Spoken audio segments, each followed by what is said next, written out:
So assalamu alaikum. Our next topic is for the materials like creep and flow. ठीक है, ये हमारा next one. Let's start it. Bismillahirrahmanirrahim. Creep is defined as the gradual but permanent change in a dimension that occurs in an object subjected to a constant load. ये gradual है, मतलब slow लेकिन permanently एक change होते एक dimensions में. Permanent changes आती है dimensions that occurs in object जब उस पर एक कांस्टेंट लोड आता है. ग्रीफ बेसिकली ये एक ऐसा फिनोमेना है जो हम एमलगम के लिए हम इस तरह कह सकते यूज़ करते हैं.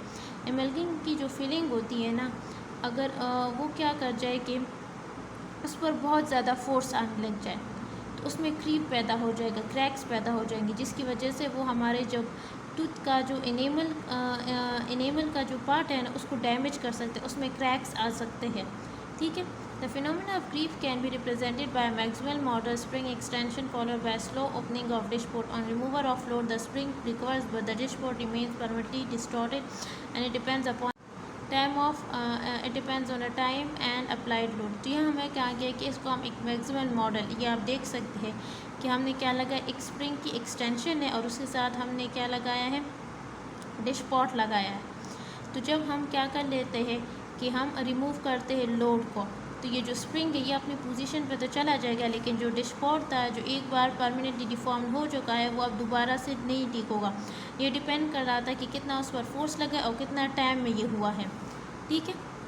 नेक्स्ट हमारे पास अब हम एक्चुअली आते हैं कि creep is a time dependent plastic strain of body under a static load और कांस्टेंट स्ट्रेस. अब ये बेसिकली डिपेंड करता है, टाइम डिपेंडेंट प्लास्टिक स्ट्रेन है, मतलब कितने टाइम के लिए था इसमें प्लास्टिक डिफॉर्मेशन होती है, टाइम डिपेंडेंट फिनोमेना है.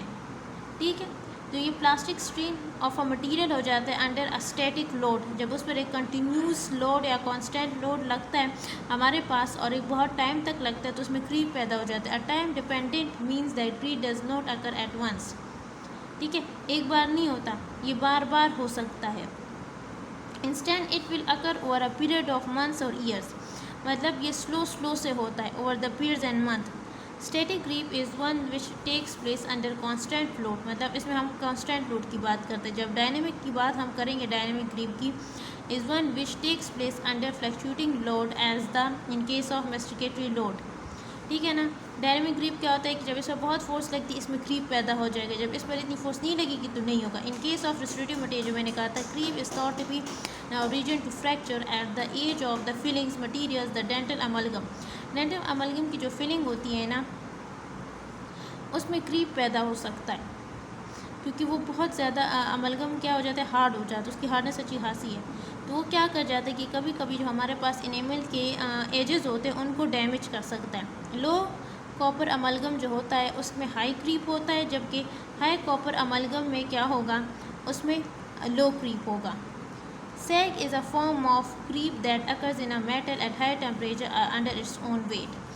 सैग बेसिकली क्या होता है ना कि ये एक फॉर्म होती है ग्रीक की, जो मेटल्स में आते हैं जब उन पर बहुत हाई टेम्परेचर पड़ता है अंडर इट्स ओन वेट, उन पर इतना टेम्परेचर पड़ता है कि वो डाउनवर्ड मोशन करते हैं. ये आप बेसिकली ये फिनोमेना आप पढ़ेंगे उसमें, जब हम आगे माउथ गार्ड्स पढ़ेंगे तो माउथ गार्ड में ये होता है कि जब उसमें बहुत ज़्यादा टेम्परेचर होता है तो उसका जो मटीरियल है वो डाउनवर्ड आने लगता है.